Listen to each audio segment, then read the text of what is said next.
Hey everyone, Dave here. In today's video, I'm going to show you how to set up your clients on market snapshots. Now, if you haven't done so, please like, share, and subscribe because that's how I grow. And it's also how I get the mission out of Lofty and how to make it better and how to make you better at utilizing it. So let's hop on. So you're going to go to the lead or leads that you want to work with. So here we go. Under engagement, market snapshot.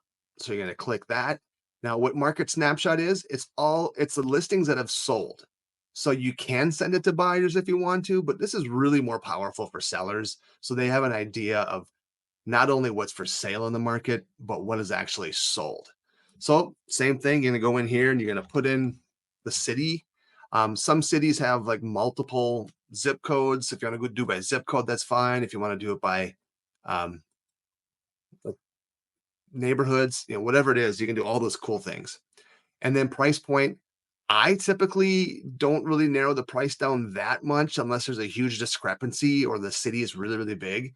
For the most part, people are curious to see what's selling in that area, but you can monitor it. You can go down. If you want to just, you can set the sold date. I just let it, you know, let it go. I just don't touch anything.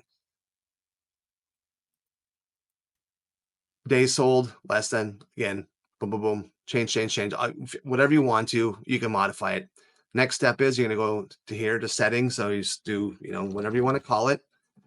I don't send copies to myself because I get enough emails already. I don't need any more of this stuff. There's your client's email. And then what I'll do is like market snapshot for whatever city or whatever you have it set up on. Now, me personally, I think daily is too much for a market snapshot. I mean, sellers don't need to get this stuff. I have my clients on monthly, so they can see once a month what goes on. If they're getting closer to selling their house, maybe you can go weekly or bi-weekly, but again, too, this is just mainly for sellers. They can see what's selling in the market. And the same thing before, you can pick which days you want it to go out on, AM or PM, all that fun stuff. And then you just hit save. And there you go. There's your market snapshots. Now, if you're asking how to do the other ones, I will show you in other videos. I've done the property alerts already in a separate video, so go back and check that one out. So again, thank you for watching. Please subscribe. Please share this with anybody you know, and have a great day.